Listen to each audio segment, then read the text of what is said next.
is lights, camera, and action. We create the drama, it draws the people in. But I think all of the other big 6 labels sat back and looked at it and said, oh, it's more about marketing, branding, and how we can attract the youth. The people that understand business know that that's so far from the truth. So we're talking about the boardroom to the boulevard. And he's been a player, he's been a coach, and he's been an owner. So this is why many of you aren't going to make it in the rap business, because it's a business. Hello, my name is Ebony Clifton, and tonight I'd like to welcome you to a roundtable discussion about music. This discussion should be educational in a sense that you're likely to learn something about rap music that you may not have known. Now, joining us tonight is a cast of individuals who are producers, directors, artists, managers, and parents. They will look at today's most popular commercial artists while discussing, debating, and defining the impact rap music has on our culture. Now, before we join the discussion, allow me to clear up the misused term hip-hop.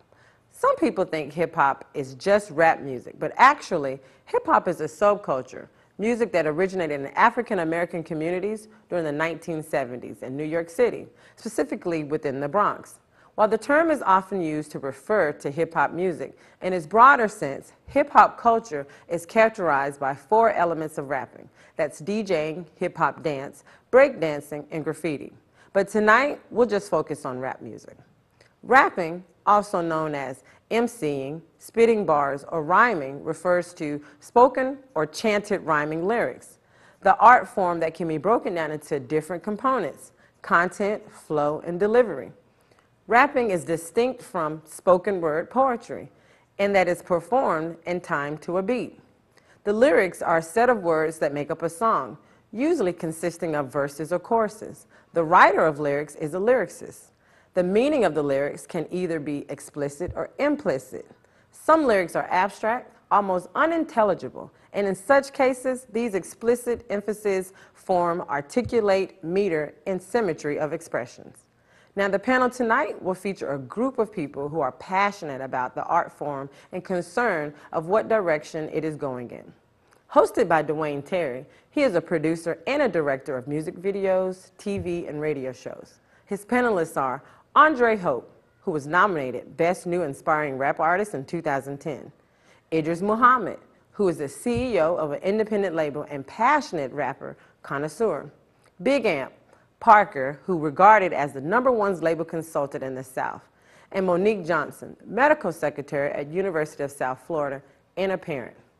Now that you've met the team, let's join the discussion. And remember, you can watch us again online at tbcn.org.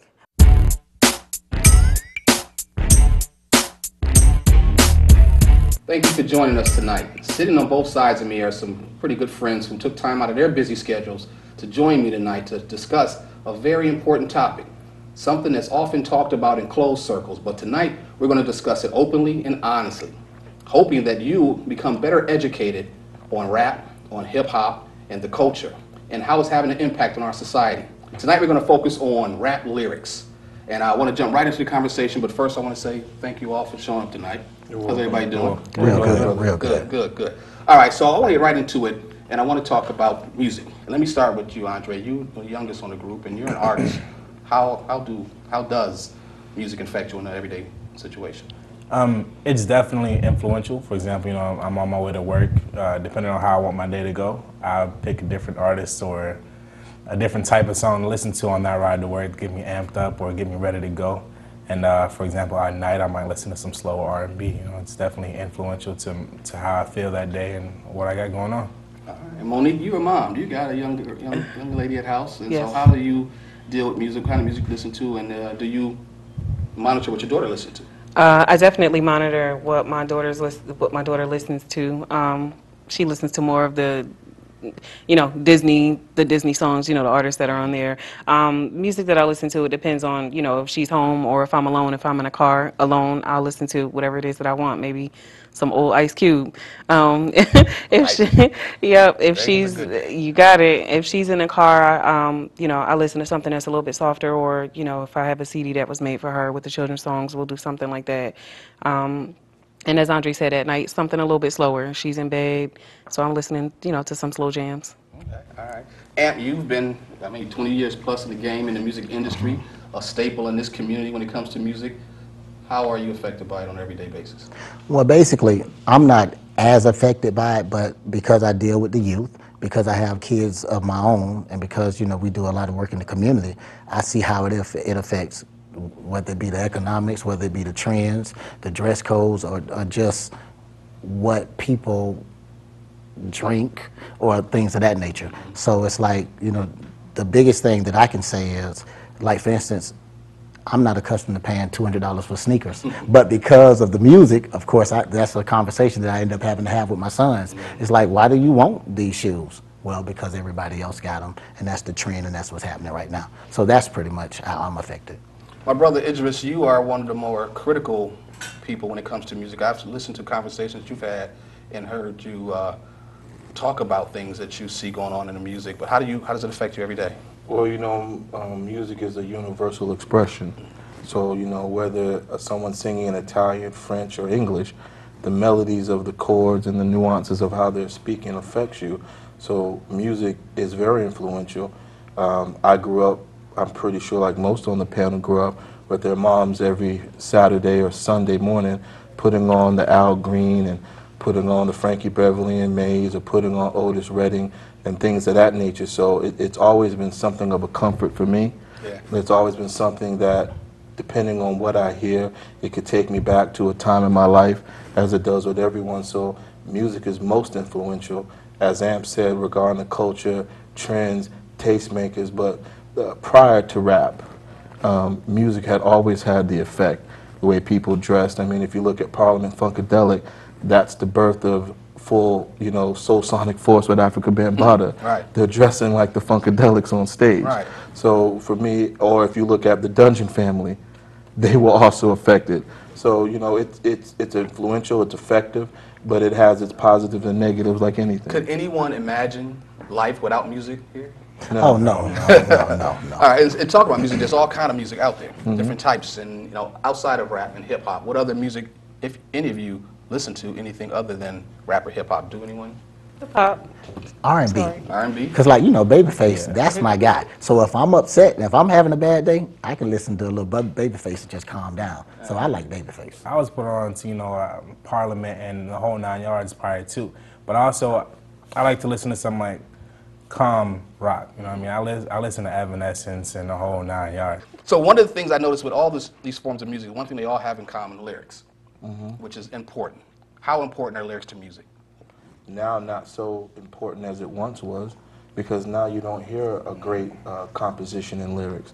You can basically say the same thing. Would that be the same said for country music, rock music? Well, they all have degenerated a little bit in the intelligence quotient. You don't, like, let me give you an example for rock and roll. If you judge today's rock and roll music, Tom Petty and the Heartbreakers would never make it. They wouldn't make it now. If you went by what the standard is today, Bob Dylan also wouldn't make it now. These are greats. Van Morrissey wouldn't make it now, because it's not about talent. It's more about marketing, branding, and how we can attract the youth and those who fantasize and live in their head all day and don't do anything to gravitate towards the facade. So lyrics are not as important today. Where did things change? It's taking that turn. I would say that changed when people started to realize that you can grasp people's attention, and by grasping their attention, you can in turn make them spend their money on whatever product you have the ability to push at them. At some point, businesses and industries understood, of course, that we can take this one product that somebody likes, we'll back it with music that they enjoy, and not only is this product going to sell because it's valuable to somebody in the first place, but because your favorite artist is backing this product. You know what I mean? Like, before, you thought Nikes were cool because Michael Jordan played in Nikes. Now you think Nikes are cool because Nelly sang about Nikes. And now you'll put on a pair of clean Air Force Ones all day because Wayne wears them, or, you know, Jay-Z wears them, or whatever the case may be. Does rap music have more of an influence over what people buy than any other genre? In my personal opinion, it does. But going back to the prior question, I think when the record labels started to align with the major corporations, I think that's when the change came. So you're talking about the 90s. All right, and if I'm correct, and this is just my opinion, I think the guinea pig was when Run DMC, did Walk This Way, and at that point, rap was mainstream. And I think all of the other big six labels sat back and looked at it and said, oh, this is how we do it. Because remember, the budgets, you know, we all know that the big labels is called the machine. What dictates how much of your budget is going to be to promote your record is how successful they think that you can be. So it's just like regular business. I project that you can sell 1 million copies. So it's almost like a baby being in the incubator. What they do is say, look, the record is the baby. I'm going to put you in this incubator, and until you can breathe and eat on your own, which is what happens once you go mainstream. So I think Run DMC, when they did Walk This Way, now you had rap on TV at 6 o'clock in the morning, 7 o'clock in the morning, 12 o'clock in the midday. It's no secret that radio spots, you know, the naive people think that you get on radio because your song is good. Right. The people that understand business know that that's so far from the truth. So I still think when corporations started to align with the record companies, that's when it happened. We're going to come back and talk about the commercialization of rap in just a moment. What's up, man? My name is Loser X. I'm here at the oil field right now. So how I got introduced to hip hop? Well, I was about 7 or 8 years old when my brother gave me the Capone Noriega album, Reunion. Hello, I'm YCM. I was introduced to hip hop by artists like Busta Rhymes and Missy Elliott and DMX. So yeah, that's how I got into it. Yeah, this is Dog Dangerous, man. DANGERUSS, man. Out here, you know, doing this little thing, you feel me? I got introduced into the rap game, man. I really took my life and what's going on, everyday things, you feel me? Put it over a beat, and people vibe with it, you know what I'm saying? They like what I do, you know what I'm saying? I talk about real street, the other things that's going on in the hood, you know what I'm saying? That people can relate to. My name is Nova the First Lady of FCNF, INC, and I first got introduced to hip-hop back when I was 12 years old. It's my love, my passion. I love writing. It's my way of it's a way of dancing, basically.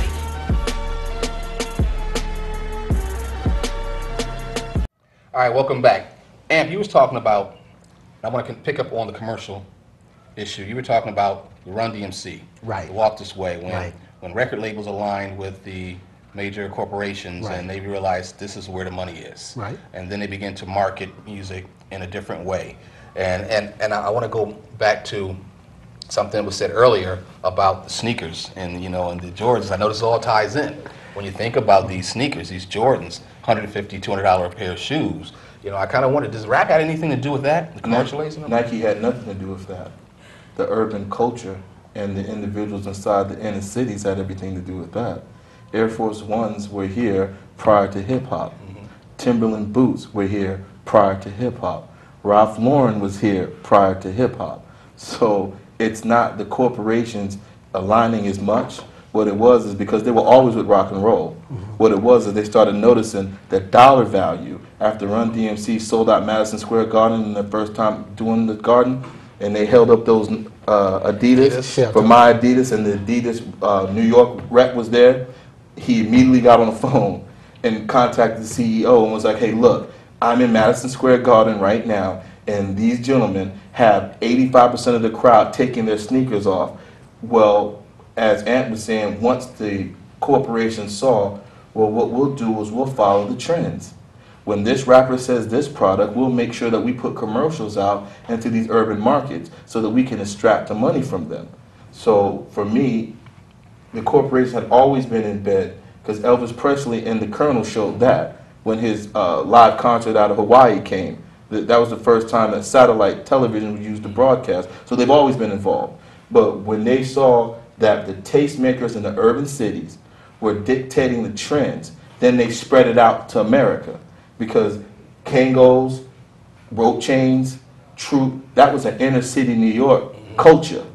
I agree. When the wise accountants was talking to A&Rs from record labels, they began to get the new trends that were going to come out from what the rap artists and the inner city youth were doing.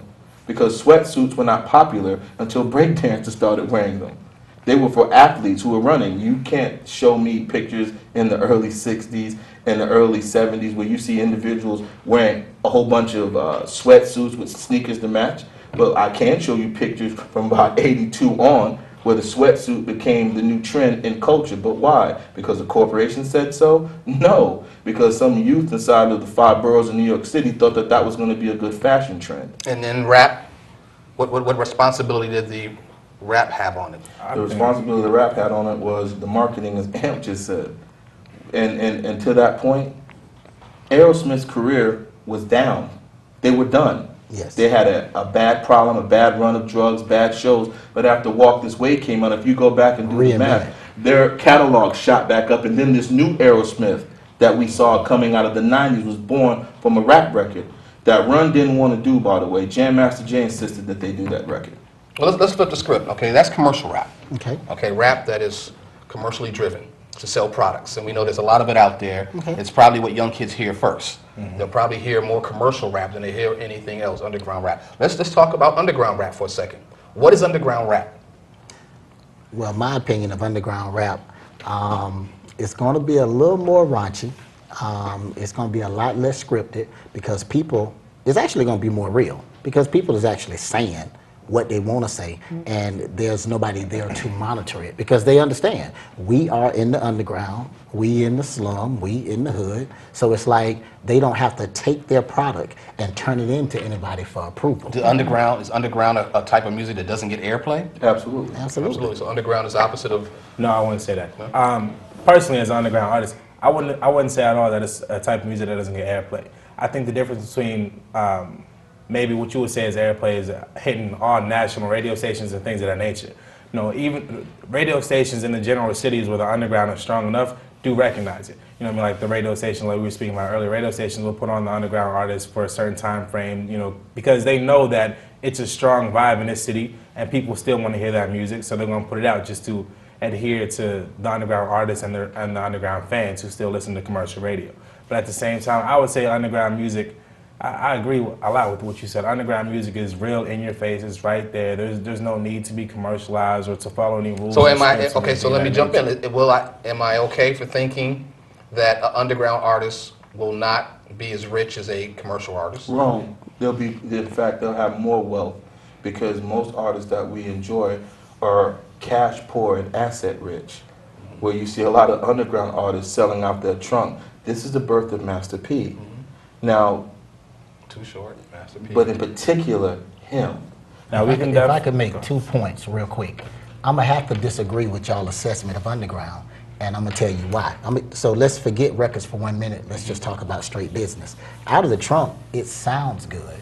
All right, it's another situation to where you're in one city, but you would be naive to think that a Fortune 500 company who's going to put $10 million behind your record, that the masses is not going to hear it, versus how many people can hear it with you going city to city, hood to hood, flea market to flea market. What the internet did is it duplicated your efforts.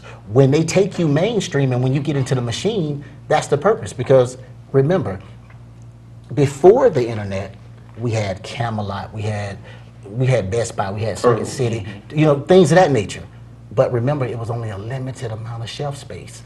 And the big 6 companies controlled the shelf space. So now we go back to, we have to look, see, in the Master P area, and I know this because I was there, I worked in distribution. That's when we started to take the story and add it to the music and sell it to the people.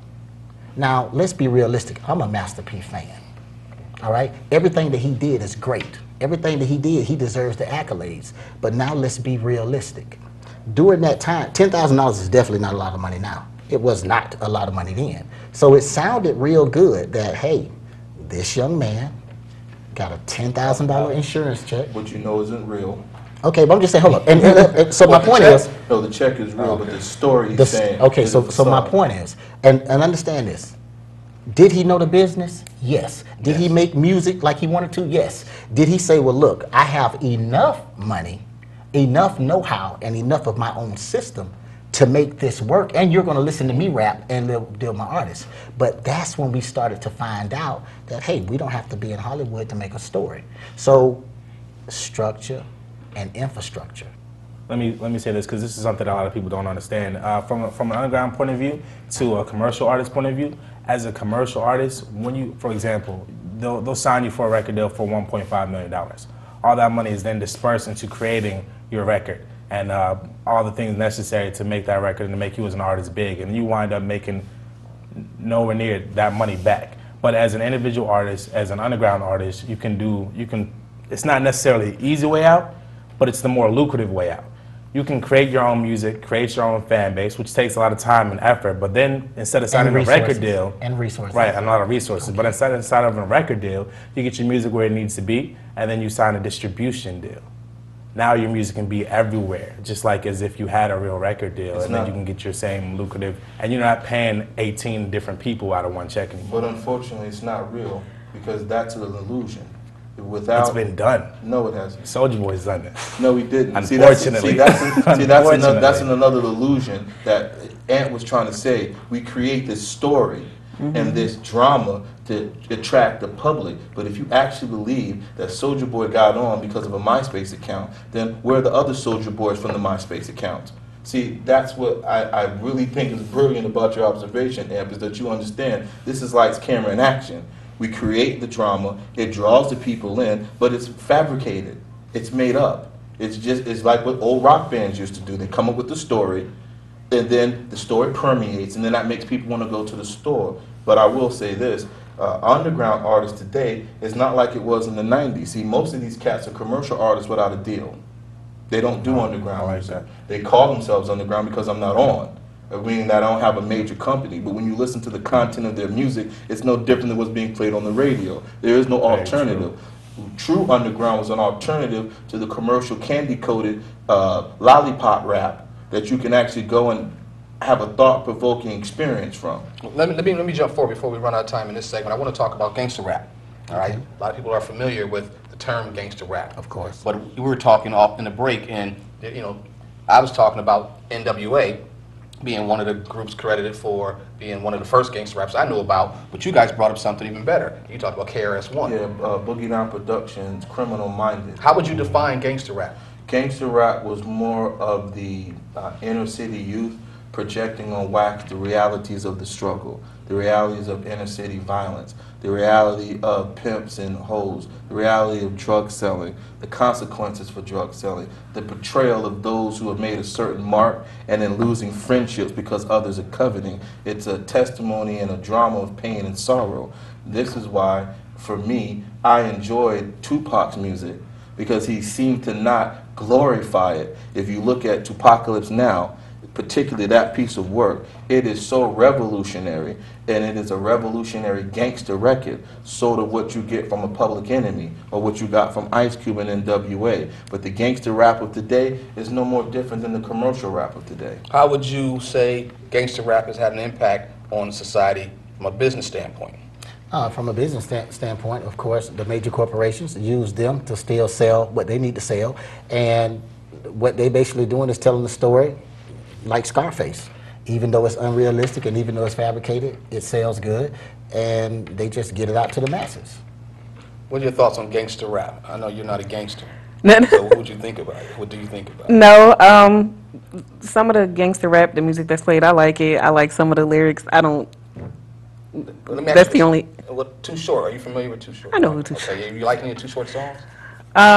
Yes. There's an old argument that Too Short has a lot of lyrics that, talks very bad about women, but yet women will sing his songs word for word. That's an old argument. People talk about that here's a music that will talk very bad about women, but women will sing it louder than men. Yes. Could you speak to that if at all? I don't know. I never had a chance to ask a woman that. That's not me, so I don't know if I mind too much. That's not me, so I don't know if I mind too much, but I guess there is some women. Like you're the person that they're talking about. You don't mind that they're talking about people. Not so much. Okay. Let me ask you, Andre, gangster music and being an artist, being a backpack artist, what's your thoughts on gangster music? I feel like in today's time frame, gangster music is made, and it's just made characteristically. Like, people just find something that they feel is gangster and then throw it into the music in order to become a facade, in order to gain money. But of course, at some point in time, like they were saying, it was just the truth. It's exactly what was going on in inner cities and in boroughs and in hoods and things of that nature. And at one point in time, I really enjoyed it because a lot of times you get just commercial music and it's just lies, it's just pretend and this, that, and the third. Does anyone think that gangster music has had a negative effect on our young kids today? Of course. No, it definitely went too far. Is there a positive element to it at all? Yes, there's a positive element to it, because here's the reality of it. It's entertainment. It's Martin Scorsese. It's Francis Coppola rap. It is Scarface, Goodfellas, Godfather 1, 2 rap. Arnold Schwarzenegger. Right, Arnold Schwarzenegger, Sylvester Stallone rap. It's not real. It's today's industry. You have real criminals now. In the cities where you have high crime rates, could you blame any of that on rap music? No. You can't blame it on that because most of the problems was there before. That. Yeah. The only thing that associates it is the popularity of the music, and that's what you're going to hear, preferably in the inner city. Okay. All right, so I want to take another break. I'm going to come back and I want to talk about a few artists. I want to throw some names out there and see what you guys think about them on a lyrical standpoint. You know, from a scale of 1 to 10, I'm going to ask you about an artist. You tell me what you think their impact has been. I'm going to ask you about your favorite artist, or, you know, the favorite song from your favorite artist. We'll go a little bit into it that way. All right? Okay. Back in a second. Let's get it. Don't say that. You don't have to. Left-handed people are a little bit more creative. I'm going to say nothing. Left-handed people are smart. They are. I have a... Dad, do you want to get the phone? No. Every year, 1 million families face losing their homes to foreclosure. If you're ignoring your mortgage issues, things will only get worse. Call 1-888-995-HOPE, because nothing is worse than doing nothing. Hip-hop was always great, but as it progressed, it got more ignorant, I guess, and that's what I don't really like that about it. I think that hip-hop is really an intensive care, but I think rap has depreciated itself. It used to be an art form, and it's been depreciated by bubblegum music, in my opinion, you know what I'm saying? Well, back in the day, I personally feel music had more of a meaning. Now it's a new generation, a new feel, so everything changed. Change is gonna come. Hip-hop is as important as ever. I'm tired of people saying hip-hop died. It's growing, it branched out pretty much. There's different type of leaves. Not all leaves are gonna be alive, as you notice, some of you hear on the radio. But Wu-Tang is still around. You got all these underground artists that lay down the roots that are still growing. And you have new artists that learn from them, who blossom from them. Hip-hop is still alive and strong as well. All right, back again, and I want to jump into another segment of the show. I want to talk about a few artists. Okay. The artists that I have are pretty much mainstream artists, commercial artists, because these are the ones that young people are probably hearing the most. These are the ones you see the most. These are the machines are supporting, and these are the ones probably making the most money.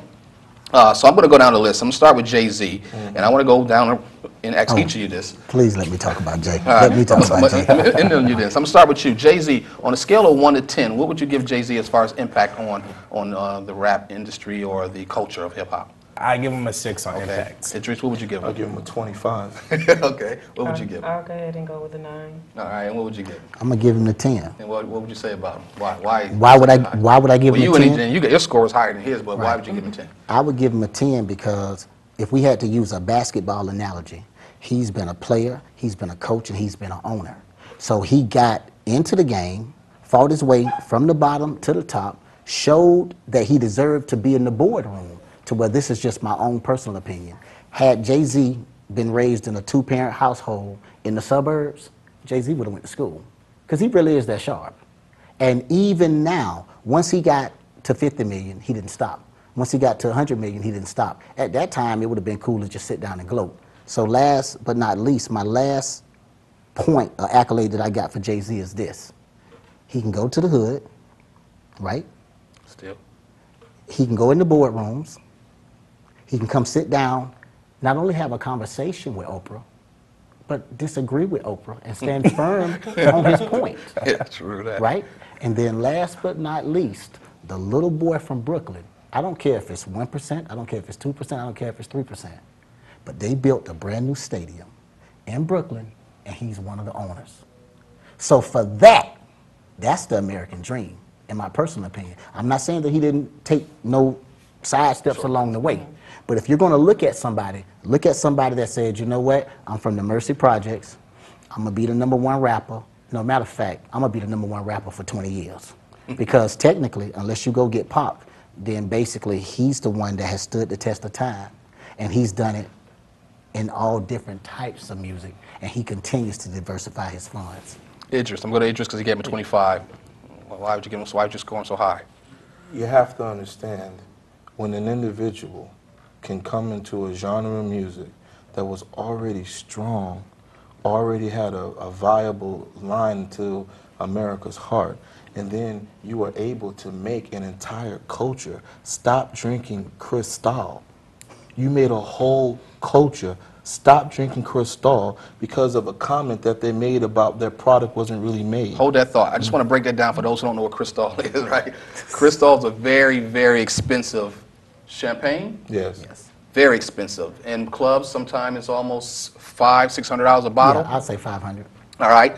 Jay-Z was rapping about this, and all of a sudden, everybody who was in the club trying to ball out was starting to buy this champagne. The owners of the company then said that they didn't create their champagne for Jay-Z, or is that? They would prefer that the rappers in the urban market not drink it. And then Jay-Z came out with a song and said, we're no longer drinking Cristal, we're now drinking Ace of Spade, and how has that story went? And that story is now, it's like one of the #1 import champagnes in North America. So see, as Ant was trying to say, we're talking about the boardroom to the boulevard. And this individual has been able to take a formulated success in music. I mean, let me explain something to you. For you to have more #1 albums than Elvis Presley, for your listening audience, do your research on Elvis. Understand what that means. That means that Jay-Z has stepped over and surpassed one of the greatest rock and roll figures that has ever been born in the United States of America, not the world. So when you can do these type of things, and at the same time, you're not only entertaining Oprah, but you're entertaining the President of the United States, who's using you now on his campaign ads for re-election, who you personally have hosted a fundraising event, and you are now in the company of a billionaire Russian owner who owns the Brooklyn Nets, and you getting the Nets into Brooklyn was a pivotal piece of that. And to have that, the Barclays 2 blocks away from 508 State Street, which you heard in Empire State of Mind, I mean, it's literally 2 blocks from where the man grew up. That's a testimony of business acumen at its greatness. It's a testimony of the resolve of a man to come from an environment, as Amp said, had he been raised, let's say, in the Hamptons, right now he'd probably be a Bill Gates. But instead, he did not allow that to be the excuse. And let's be clear, he has 11 #1 albums, 12 if you include the Watch the Throne. So this is 12 #1 albums from an artist who he's only 6 down from the Beatles.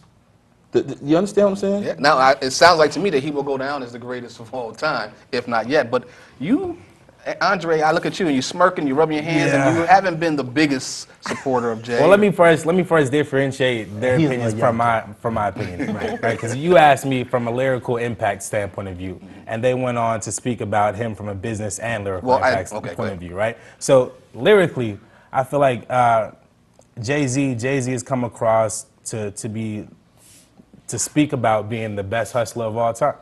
You know what I mean? He spoke about his business, he did his business, he followed through, and he showed other people this is he made the blueprint, literally and figuratively. Right.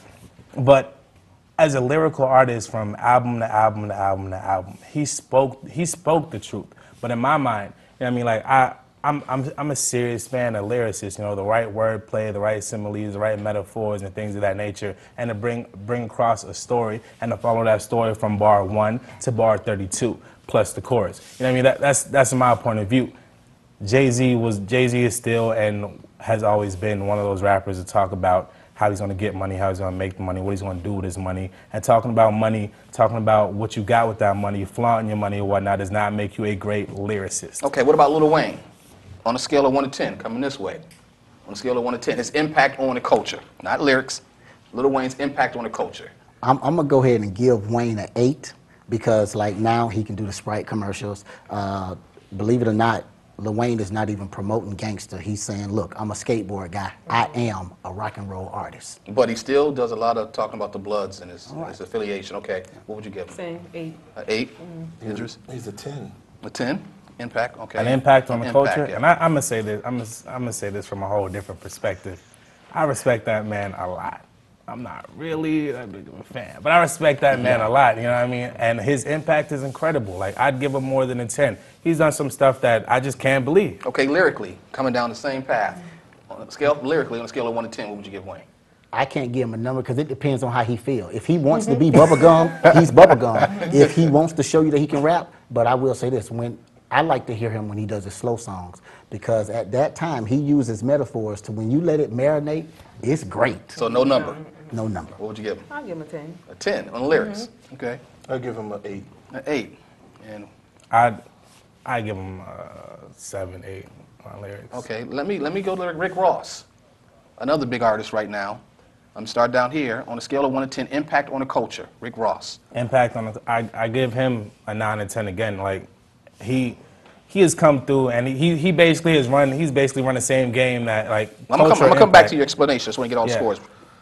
He gets a 10 because he has forced the world of hip hop to stop referring, and you're benefiting from this too, all artists in Florida as Bama rappers. He has erased that. You don't hear that anymore. And you've traveled, and when you traveled AMP, and you said what state you were from, I don't care where you went. What's the first thing? No, we're considered booty shake. Right. That's what they call us. Or Bama. So he has erased that with quality music. So I have to give him a 10. Okay. 9. Monique, you give him a 9? Okay. Give Ross a 10. A 10, really? Okay. Impact on the culture, you were saying. Yeah, his impact, he basically, this is how I feel. I feel like Rick Ross, he sat back and he studied and watched, exactly what was becoming popular and who was doing it and who was doing it the right way. And he came back with the whole ambition to speak to everybody who's out here trying to make money and get money. And he decided, I'm going to be the hustler. I'm going to be the one they're going to recognize, and people are going to want to follow me from now on. And he did that. He stepped in, and his very first single was Hustling. Every day I'm hustling. So does he glorify hustling? But he doesn't specify hustling. He doesn't only specify hustling. Is he the epitome of glorifying selling drugs? No. Hey, hustling can mean a lot of things. That's what I'm saying. Right. I'd like to make one point about Rick Ross. It's off schedule just a little bit. Okay. But when you come out of college for whatever your profession is, usually you have to go and do what? An internship. Or you go somewhere and you do shadowing, or you go work up under a mentor. Now, Hollywood and the record business did not promote that Rick Ross did all 3 of these things, because by us being in Florida, we know the real Rick Ross. Right. We saw him, and we saw him change his style. Remember this, when Hustling was out, Jay-Z and Rick Ross couldn't be separated. That's the internship right there. He gets a chance to be a steward up under him and say, hey man, what is it that you do again? And he got some business savvy. Keep in mind, Puffy is his manager. So if you can't soak up game from being around $500 or $600 million, then it's like business is just not for you. You get on a song with Nas that's called Accidental Murderers, and you outshine Nas on a song. That's lyrical content. You get on the song with Three Kings with Dr. Dre and Jay-Z and outshine. This is not an easy feat. So on the lyricist, he has to get a 10, and on impact of the culture, he must also get a 10. All right, last but not least, I'm going to go Tupac. No. Anybody here do not give Tupac a 10 on impact of the culture? Brother, Tupac is he gets the a epitome. 200 across the table. Tupac is the epitome. Brother, the man dies. The man dies, and out of respect, there is a local crew that was able to get unreleased footage. I don't want to mention the name because I want to respect that. Plus, I love this brother. If you go to Los Angeles, California right now, and you hear these unreleased songs, you hear their tag in it. I've gone to New York and heard these same unreleased tracks, but they literally went gold off of unreleased tracks when the man had been dead 2 years. So for artists now to keep mentioning his name, to keep referencing him, the very fact that Ivy League schools are teaching poetry classes based on his work. They're putting out coffee table books based on his lyrics. This shows you that this individual was one of those rare cases where artistry and star power met and produced for us a giant. He said it, man. Tupac's from now to Tupacalypse, from now till forever. It'll be there.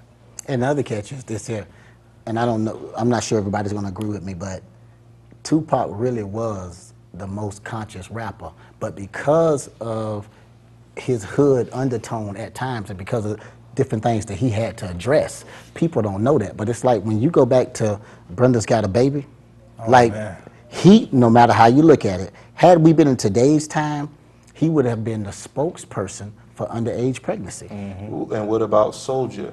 And these other records, America. I mean, this is off of the album called Tupacalypse now, the first album.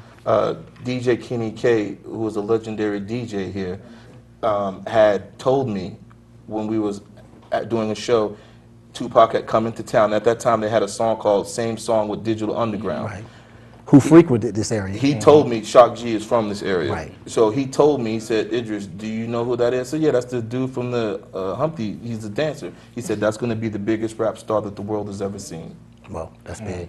Okay, listen, we're going to go take our last break, and when I come back, I want to talk about Forbes' list of the 5 richest rappers, and I want to talk about how they got there. Okay. Because I think sometimes artists believe that rapping can get you there. And, Right. and I want to talk about that in a minute, but we're going to take a break. Hey, how's it going? Sir, are you okay? What? Oh, this? It's probably nothing. I'm sure it'll go away. Go away? But, sir, that can't be good. No, it's cool, really. Do you want a napkin or something? Everything's fine. Thanks. You wouldn't ignore this, so why ignore the signs of a stroke? At the first warning signs, call 911 immediately, because time lost is brain lost. I think that it's going to great heights, definitely. There's more talent, more lyricists. It's so much talent around. Like, It's going to keep branching out, man. Back in the day, they said it was just a fad. Prove that wrong. It's going to keep branching out.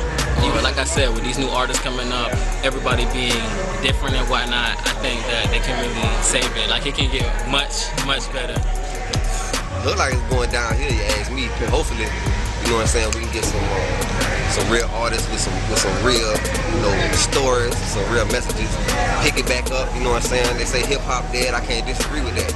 You gotta move with the times, you know what I'm saying?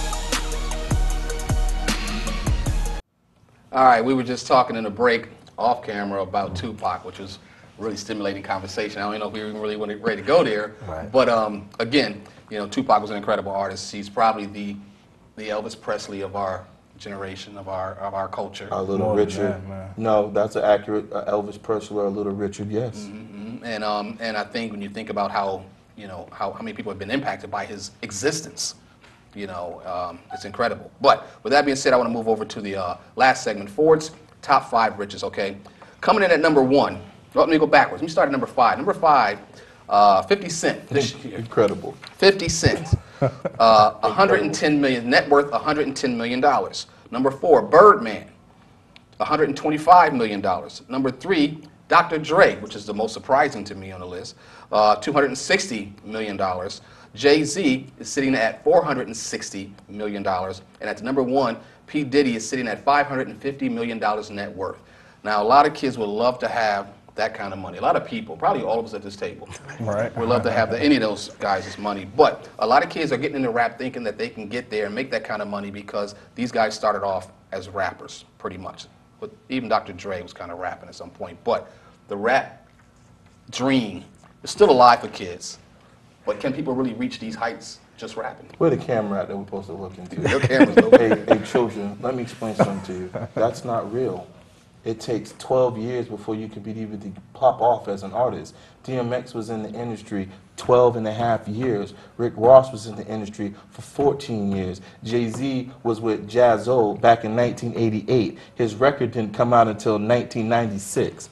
And then the first record, Reasonable Doubt, it wasn't what's considered a commercial success. So he was in the business 11 years. So you can go ahead and get the one-hit wonder if you like, but the reality of it is most of you need to really concentrate on your education. Most of you need to come up with that backup plan because you stand about a 1 in 125 million% chance of you actually reaching the dreams. And I'll say something else to you that my grandma told me. For most of us, it would be best that our dreams don't come true, because then you have the reality of a dream and it must be maintenance and managed. So I would say if you got talent, yeah, have the dream, but you better have a backup plan, because the reality is out of every 100 of you, 99 of you ain't gonna make it. Of course, when you look at Forbes, all you see is the number, all right? Like, for instance, with Puffy, when they have him on Cribs, they show you all the flash, they show you all the bling. What they don't show you is the man really do work hard. It's a saying in rich society, you work hard, you play hard, all work and no play makes Johnny a dull boy. That's probably why he spends so much money, you know, on those type of things. But you never, all you're seeing is the end result. Go back to the Jodeci video when Puffy's sitting there and he's introducing the guys that can sing and making a group and kind of introducing it to us. Those things don't get talked about. Go back to a record label, and I know you're from New York, go back to a record label in New York called Uptown Records, to where Puffy was an intern first. Then he became an A&R. See, one of the things that I'm seeing with this generation, I'm not going to stay on it too long, is we taking the intern part out of the equation. We're looking at a Mercedes saying, you know what, that was his first car. His first car probably was a bucket. It probably was a 1977 Pacer.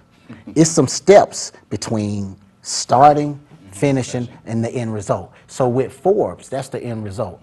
I can assure you that those guys got 20 different businesses. Well, for the record, let me just read this excerpt. Diddy's business ventures, along with his career as a rapper, made him the richest rapper on the planet. Built a fortune chiefly through his clothing line, Sean John, his record label, Bad Boy, and Ciroc Vodka. Acting gigs, television shows, and guest appearances are what helped him get to that point. Look, he's like, look at him. I mean, you go to war with Belvedere and Grey Goose and established knock them, brands. look, and knock them out the box. You're the #1 distributor in the United States. Your branding power is so strong that if you look at a lot of the rap videos, it's been placed in the videos. So again, you see the clothes, but you don't see the scars underneath those clothes. You see the cars, but you don't see the price that was paid for them. And as Amp said, again, children at home and young rappers, your work ethic, you can't be entitled. If you're an entitled type of individual, which I got to speak on, if you don't mind. Go ahead. When I was growing up and when you was growing up, there was first, second, and third place in a sports competition. There could be 20 teams trying Amp, but only 3 of us are going to get the trophy and only 1 of us can be #1. Well, what I started noticing about the 90s is that everyone started getting a trophy that's the same size.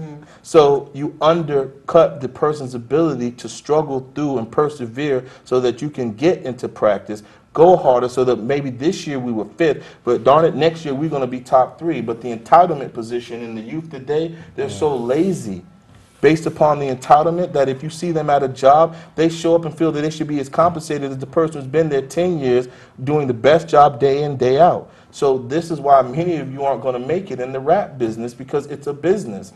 And if you don't have acumen and discipline, and you think just because you can spit a hot 16 and you can write a sharp hook, but you don't have the wherewithal and the patience to endure a process, like Amp said, from start to finish, you're not going to make it. And again, if you can't hold a 9 to 5 down, you're not going to get in this business and make it. That's very true, and I like what he spoke on, because that takes, I'm just taking it to a different perspective and point of view. When you have, 1, 2, and 3 spots and everybody's tried out and you only get 3 people to make it, that third person gets a little trophy and it's kind of dingy looking. That second person get a trophy and it's like, oh, this is silver, this is clean. But that first place person get that big old gold trophy. Well, now second and third place and all the other 17 people want that trophy. So people are going to train more, they're going to work hard, they're going to be ambitious about it because they want that. You know what I mean? But when you get into the 90s, like you said, and you give everybody the same trophy, what is my drive to go from 20th place to first place if I'm gonna get the same thing you just gave me and I failed? You know what I mean? People, and then at that, people become impatient. They no longer realize, first of all, because you know how the industry does when they bring up artists. They make it seem like that artist just blew up yesterday. I posted up some questions on the Facebook page to get some response of people from some of the questions I put out there, and I also put another question out asking people for questions to ask you guys. Okay. So first, I put out a question: how does rap lyrics directly affect our society? What, if any, proof could you point to that would support your opinion? Chad Thompson came in and said, I don't think it's for real. People use rap as a scapegoat. Rap can't make you do anything, good or bad. Maybe inspire you in some ways, but you still have to commit the action. So he's saying that, you know, the lyrics from rap do not make people do things good or bad, that you have to actually do the action on your own. Agree or disagree? I agree. I agree totally. Okay, another one. Gregory Ayers says, I feel that although it's an expression of some society, hip-hop still has a major influence on what people wear, drink, drive, how they walk, talk, etc. But today's lyrics contain no substance. Real hip-hop, not the mainstream, contains a message that people pay little attention to. Does this have a direct effect? That can't be proven because it depends on the individual. Agree or disagree? I agree with I that. agree. Yeah, It ties into the same point. Okay. It may influence you how you dress, but if someone's on the record saying murder, murder, murder, kill, kill, kill, you don't see people going out from their houses and murdering and killing people because your common sense tells you life is cause and effect. Right. And your foundation, foundation as a person, what your morals, what your values, what you've been taught, what's been instilled in you, is supposed to determine the difference. My man Jerome J. Law from Oakland says, youngsters went from baggy jeans to skinny jeans thanks to Lil Wayne. Young adults went from drinking Cristal to Ace of Spades thanks to Jay-Z. Does the lyrics that these guys put into their rap have anything to do with those changes in I wouldn't culture? say it's the lyrics. I would say it's their visible persona. Right. You know what I mean? In every, whether you want to say species, generation, or whatever, there's always that alpha dog of those people who are ahead of everybody else and everybody just wants to follow trend. You know what I mean? You're going to get the most popular people who are going to who make a lot of people feel like, I want to be like them. If that multi-millionaire is drinking Ace of Spades and he says such and such is not cool, well, I want Ace of Spades. If Lil Wayne is wearing skinny jeans, I can't even fit into him, but I'm wearing Ace of Spades is not cool. So those are the words. Right. His it's words the physical as well as the words. Right, right. Yes. So it's two-part. Okay, another one. Butch Barber says, DT, one of the worst things is that they learn how not to speak proper English, the same way text messages allow kids not to spell correctly. You know, I'm going to disagree with that. And reason being, like, let's skip from rap to heavy metal. You know, back in the day, like the brothers, we didn't listen to heavy metal. So that was predominantly white people and white successful people because those were the first $75 and $100 tickets. So it was people that was doctors, lawyers, and, you know, all the coveted positions that on the weekend they was going jumping in the mosh pit. So if we couldn't blame heavy metal music, you know, for how, you know, because people not walking around at the doctor's office talking about bite your head off, cut your head off, worship the devil. So I'm just going to say it's still a form of expression, but no, that's not telling you not to use proper English. I'm not going to go for that. You know what? We really have to look at the educational paradigm in the United States. And right now, they're not even teaching children how to use cursive writing.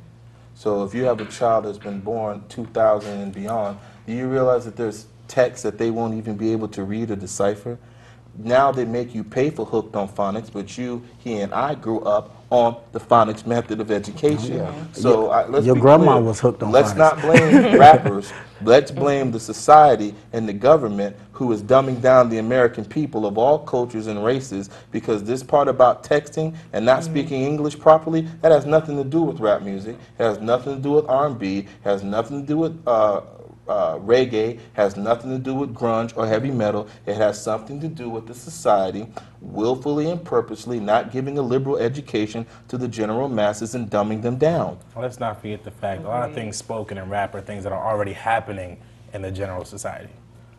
Okay, Sharon says, why do they have to talk so nasty and belittle women by calling them B's and H's? Why is that necessary? There's a great sense of hypocrisy with this question that I have been watching since I've been a child. And when you see a decent, sober-minded female doing her job, going about the community, no one walks up to a woman who's dressed properly and calls her a whore. No one walks up to a woman who is professionally acting as though she should be in public and calls them a B. You don't see people walk up to nuns and call them no sober, sane-minded, rational individual. Sees a woman with her head covered and wears a long garb, because that's how grandmother and big mama used to dress. But the same women, not this one, because I don't want to insult you, I don't know who you are, but the same type of female who will say that, then I'll see her in the club and she'll be throwing up That's the my bass. song. And the song that she's saying that's her song is basically saying, I'm going to sleep with you, I'm going to use you like toilet water, and then I'm going to push you down, and then that's cool. But you catch her in another environment, she's like, well, it's misogynist. You have to make up your mind, females, what it is you're going to accept. Because where there are no good women, there are no good men. If you dictate how we approach you, if you don't want men approaching you disrespectfully, carry yourself in a way, you have a way to turn a man on and make us hot, and you also have a way to throw a 32 degrees below zero shoulder cold at us to cool us right off. So you don't like this stuff, don't support it, don't be in the club drinking, don't be doing a two-step to it, because if you do, you are a hypocrite, and I can't respect your opinions on that. Okay, let me go to another one. We're almost out of time. Demetrius Robinson says, what's up with the talk of scissorbs? When did it become cool to be hooked on dope? These guys are pushing it in their records to the point where kids are searching for it. Promethazine and codeine. Can I make a point on that, man? Because that's something, and again, I might be the youngest one here, but that's something that they definitely, my parents are always just like, oh, you can't listen to rap. They're always talking about drugs, this, that, and the third.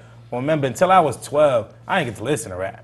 You know what I mean? So all I'm hearing is, I'm hearing Parliament and all them talking about doing drugs and this, that, and the third, and just wilding out. And they talk about it on a regular basis. So I can't tie that directly to hip-hop and hip-hop only, you know what I mean? And from many genres, whether it's rock, country, or whatever like that, they're talking about the use of either alcohol, some sort of drugs, or whatever substance. You know what I mean? Like, we all remember, of course, the Dave Chappelle episode when they're sitting back and the dude is just sitting in the chair and he's just like, cocaine's a heck of a drug. And we'll never forget that. Okay, listen, I got less than 1 minute left, and I want to go down. Rick James, the incomparable Rick James. Yes, from Buffalo. Yes. All right, going down the list real quick. Last question. If you could change one thing about rap, what would it be? Let me start with you. Keep it short and sweet. I would just change the image that they portray, and take the violence, the glorifying of the violence. Okay. I agree. I take the glorifying of the violence out. Try to, I don't know, maybe try and speak a little more positive, if that makes sense. You internet pirates who like to go on the internet and get your music for free and don't buy music from artists, you, sir and ma'am, black, white, red, yellow, or brown are the reason why there's so much negativity in music. You don't support the artist who does good music. You don't support the groups that put out positive image. So you are a part of the problem. So if I could change anything, it wouldn't be rap, it would be the consumer. Stop stealing music. Because the good artists who you like and you steal their music, the record companies, as he told you, they measure that by sales. Let me give you an example. If Kendrick Lamar, who I enjoy very much, is supposed to be the new thing, then why didn't you, the home public, go out and buy his record more? Taylor Swift's audience bought 1.2 million copies in that week, and we bought 254,000. You are the reason why no more Kendrick Lamar's may come up, because you didn't go out and make that record sell 500,000 in the first week. Stop stealing music, because you seem to want to go out and buy the filthy stuff.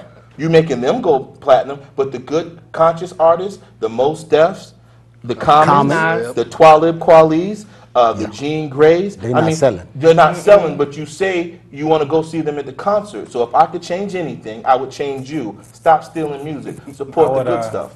I would change the balance between talent and business. You know what I mean? Because it's more so about the business aspect, less about the talent, what can sell and what they will push to sell. You know what I mean? Like, that kind of plays into his point, because talent used to be important. Now it's more about, well, I'm going to sell you whatever these people feel like hearing, but I've already made them accustomed to this aspect, so we're just going to keep selling that BS and then complain about it later. All right, well, listen, I want to thank everybody for tuning in tonight. I want to thank you, ladies and gentlemen, for joining me today. I appreciate the dialogue. We got to do this again. We got to figure out how we can have more conversations like this to educate the people on what's really going on, because these kind of conversations, often we have it in our own privacy of our own homes or in studios. We don't really do it in a public venue where I think people can learn from it. So that's kind of one of the purposes for the day. So, Ant, thank you so much. I appreciate it. All right. Thank you, Monique. My brother. Thank you, man. Thank you. Oh, Thank by you. the way, I'm from Tampa, Florida, not New York City. Okay. Good night. Good night.